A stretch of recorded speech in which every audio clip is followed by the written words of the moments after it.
Welcome to the Techmeme Ride Home for Tuesday, August 16th, 2022. I'm Brian McCullough. Today, was the Twilio breach really about hacking into Signal users? Apple's serious about returning to the office. Tired, a global chip shortage. Wired, a global chip glut. Amazon says the FTC is harassing its executives, and how far can Uber go to raise prices? Here's what you missed today in the world of tech. Remember that breach of Twilio's systems that got an eyes emoji from me? Well, Signal says attackers accessed the phone numbers and SMS verification codes for around 1,900 users as a part of that Twilio breach, or maybe, I guess, as a result of it, which makes sense. If you were going to breach Twilio, the highest value thing that you would be looking for would be something like Signal users, right? Quoting TechCrunch. Twilio, which provides phone number verification services to Signal, said on August 8th that malicious actors accessed the data of 125 customers after successfully phishing multiple employees. Twilio did not say who the customers were, but they are likely to include large organizations after Signal on Monday confirmed that it was one of those victims. Signal said in a blog post Monday that it would notify about 1,900 users whose phone numbers or SMS verification codes were stolen when attackers gained access to Twilio's customer support console.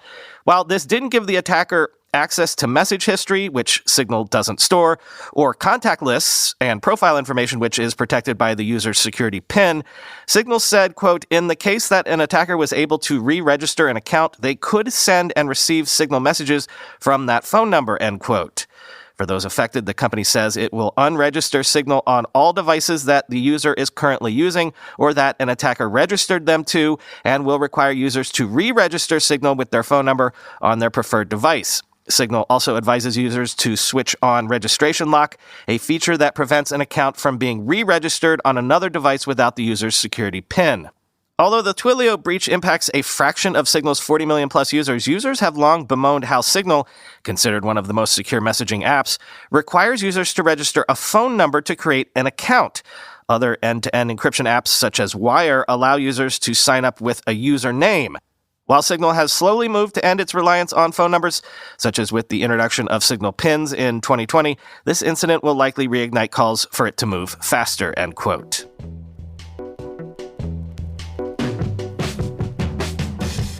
Despite being among the most reactive companies at the beginning of COVID times, it seems even Apple is fed up with COVID times. Sources are telling Mark Gurman that Apple has set a return to office deadline for September 5th.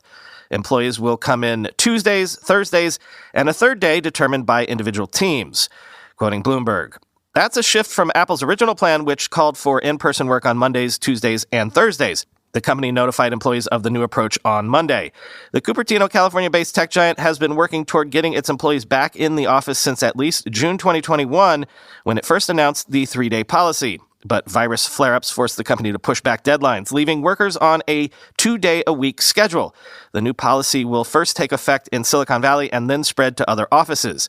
Apple has been making other COVID-19 adjustments. The new policy comes weeks after the company dropped its mask mandate in common areas of offices.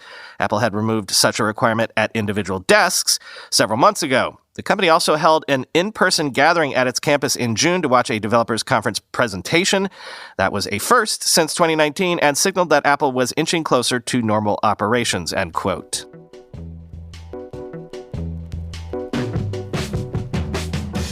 Man, this has turned quickly. How much have we been talking about chip shortages in recent years? And now we're going to have to start talking about a chip glut, maybe a historic one. It's sort of complicated, like the whole "are we in a recession" question, because a lot of folks will still have a hard time finding the chips they need. But if you're a chip producer, well, experts increasingly say the chip market is facing an inventory correction, which could be the worst downturn in a decade as the global economy weakens and demand fades. Quoting Bloomberg, the semiconductor market enjoyed a massive run-up in orders during the pandemic, sending sales and stock prices to new highs and triggering a global scramble to find enough supplies. There was hope in some circles that the boom could be sustained for several more years without a painful pullback, but chip makers are now facing a familiar problem: growing inventory and shrinking demand. It's a dilemma as old as the computing age. It takes years to build a chip plant, and they don't always come online when they're most needed. In the last few years, the problem was a lack of supply. As recently as this quarter, automakers and some other customers were complaining they still couldn't get enough electronic components. But fortunes have turned swiftly for the biggest chip makers. Companies like NVIDIA are reporting more than 40% annual declines in their core businesses, while Micron Technology warns that demand is evaporating fast in many areas. This week, Chinese government data showed that output of integrated circuits plunged 17% in July after robust growth in 2021, reflecting supply chain shocks as well as a tapering in demand for lower-end chips from the world's biggest semiconductor market. The treachery of the semiconductor cycle was driven home when President Biden signed the $52 billion Chips and Science Act to stabilize domestic production on the very day that Micron, the U.S.'s biggest maker of memory chips, told investors demand was fading. It's sort of darkly humorous, said Stanford C. Bernstein analyst Stacy Raskin. The politicians are going to find out how quickly shortages can resolve themselves when the industry turns, she said, end quote. Personal computer makers, some of the biggest buyers of chips, were the harbinger of darker times. Desktop processor shipments dropped to their lowest level in nearly 3 decades in the second quarter, according to Mercury Research. Total processor shipments experienced their largest year-over-year fall-off since about 1984. It's a painful hangover following pandemic lockdowns when the work-from-home trend spurred demand for PCs and other devices. Chipmakers had been rushing to keep up with a flood of orders, and supply chain snags made customers even more desperate. Manufacturers of electronic devices were willing to buy chips at whatever price they could. Now consumers are cutting down on big-ticket purchases, and chip buyers are following suit. That's created what the industry calls an inventory correction. The last such downturn was in 2019, and they don't usually last long. But this one is expected to be especially pronounced due to a weakening global economy. If an inventory correction happens at the same time the economy slides into recession, the industry won't get the speedy rebound it saw after the last slump. Christopher Danley, a Citigroup analyst, expects the industry's drop to be the worst in at least a decade, possibly 2. Every company and every chip category is likely to suffer, he said, end quote.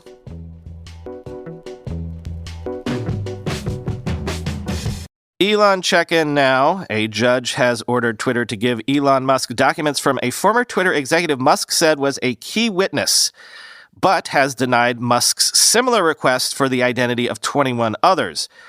That one person who was identified, well, they've been on this particular podcast a couple of times. Quoting Bloomberg again. Musk, whom Twitter sued to make him complete the deal, accused the company this month of hiding the names of workers specifically responsible for evaluating how much of the platform's customer base is made up of spam and robot accounts. He asked the judge to force Twitter to identify them. So far, Twitter has given up the names of records custodians who aren't as familiar with the data in question. On Monday, Delaware Chancery Court Judge Kathleen St. J. McCormick mostly denied Musk's requests in a one-page ruling ordering that Twitter needn't, quote, collect, review, or produce documents, end quote, from any of the other 21 additional custodians Musk asked for. The exception is Kayvon Beykpour, former head of consumer product, who was fired in May. Beykpour was the top product executive at Twitter for years before he was unexpectedly dismissed by new Chief Executive Officer Parag Agrawal. It was his product team that was most directly responsible for expanding Twitter's user base, and it is the quality of that base Musk has questioned in seeking to walk away from the deal. Beykpour joined Twitter in 2015 when the company acquired his live video app Periscope and quickly climbed the ranks under former CEO Jack Dorsey. He was pushing Twitter into new product areas like live audio spaces and newsletters before he was ousted. The departures of Beykpour and Bruce Falk, formerly in charge of revenue product, reflected Twitter's state of limbo while it awaited a new owner, a state now intensified by the litigation. Meanwhile, a hiring freeze and other cost-cutting efforts have left some employees unsure of whether the projects or teams they are working on will be prioritized under new leadership, end quote.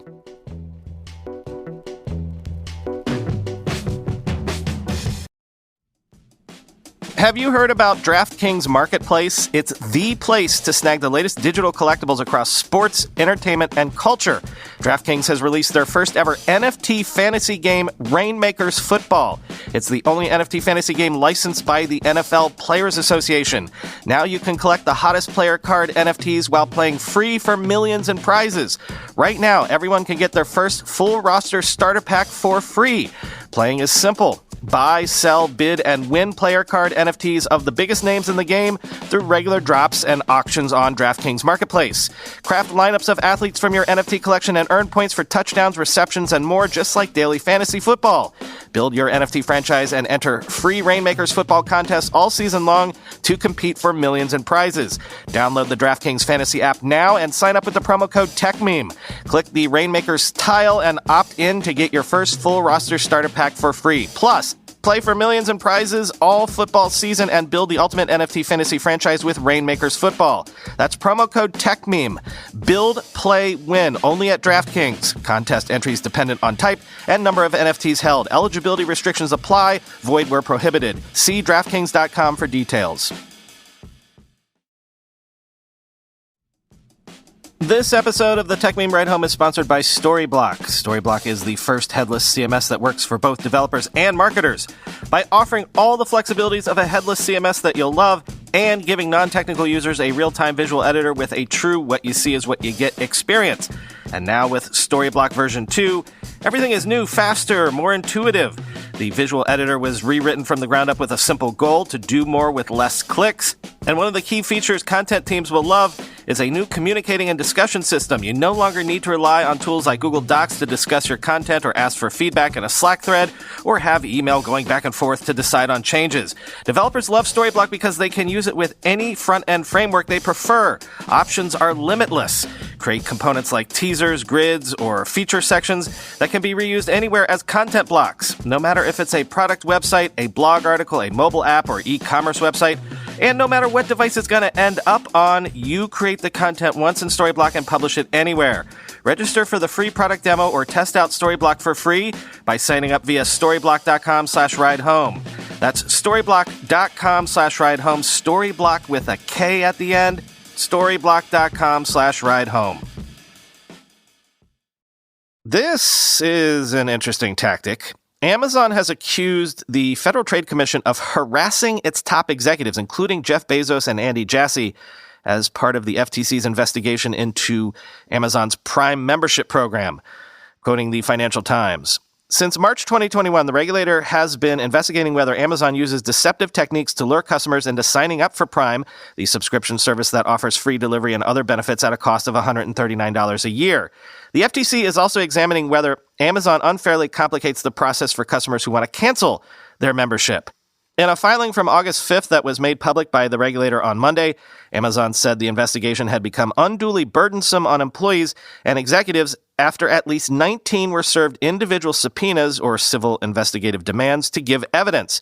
The company called for the FTC to quash or limit the demands, which it alleged served no other purpose than to, quote, harass Amazon's highest-ranking executives and disrupt its business operations, end quote.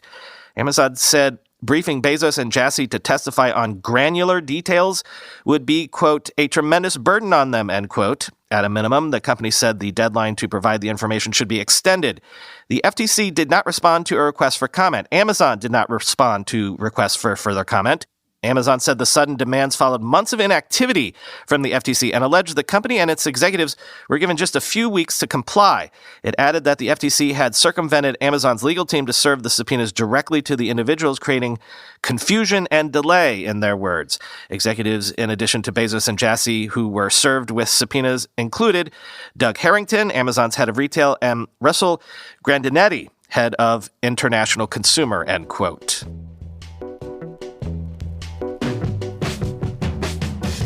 Confirmation of something we talked about recently, Walmart has officially partnered with Paramount to include the $4.99 per month ad-supported tier of the Paramount Plus streaming service as part of its Walmart Plus subscription. Quoting Engadget, Walmart Plus members who are currently paying $12.95 a month or $98 a year for unlimited free delivery on orders over $35 across the U.S. will also get a Paramount Plus Essential subscription for free. Walmart's membership practices will remain the same. It's just that the service will now come with an answer to Amazon's Prime Video. The Paramount Plus Essential plan typically costs $5 a month or $50 a year and streams content with limited commercial interruptions. Paramount's streaming service offers shows and movies from various production studios, including BET, CBS, Comedy Central, MTV, Nickelodeon, Paramount Pictures, and the Smithsonian Channel. It also streams every CBS sports event and gives users access to the CBS News streaming network and to all local CBS stations across the country. Walmart and Paramount have reportedly agreed to a 2-year partnership that would give Walmart Plus members access to the ad-supported streaming service. The first 12 months will be an exclusive partnership between the two, though it's unclear what would change once they enter the second year of the deal. Walmart says its membership program has shown positive growth every month since its launch in 2020. Paramount also recently reported that its streaming service has been doing well and that it has added 3.7 million subscribers in the second quarter of the year, even after pulling out of Russia. The partnership could boost their numbers further, though we'll likely have to wait until the companies publish their earnings results by the end of the year to know for sure, end quote.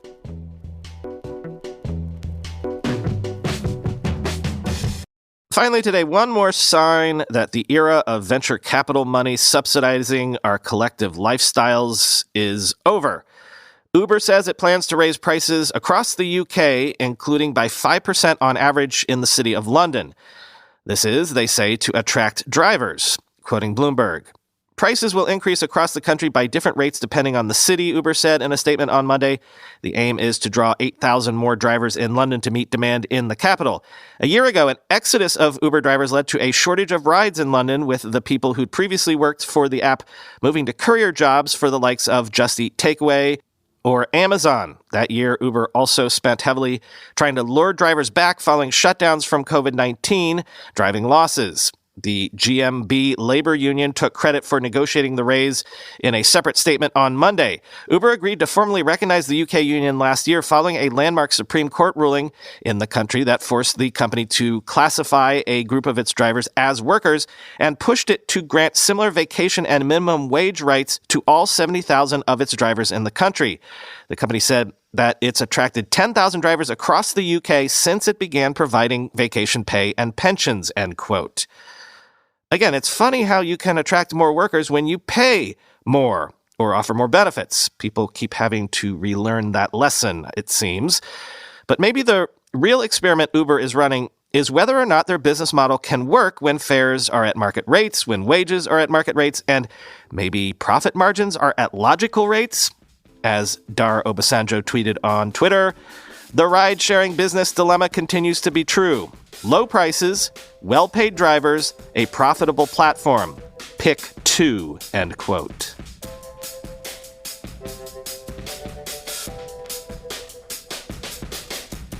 I lived with them on Montague Street in a basement down the stairs. There was music in the cafes at night and revolution in the air.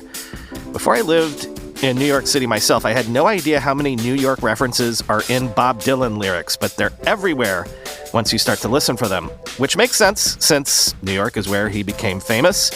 Montague Street is in Brooklyn Heights. There's even folks who think that All Along the Watchtower, which you might not know was originally a Dylan song, not a Hendrix song, refers to the Watchtower at the one-time Jehovah's Witness complex in Brooklyn Heights. Today, it's the world headquarters of Etsy, just up the street from my office in Dumbo, which, coincidentally, is the building where Etsy got its start and where Adam Newman got his start, opening his first shared office space before breaking up with his original partners and then starting WeWork. So, funny enough, my office is where Etsy and WeWork both began. Talk to you tomorrow.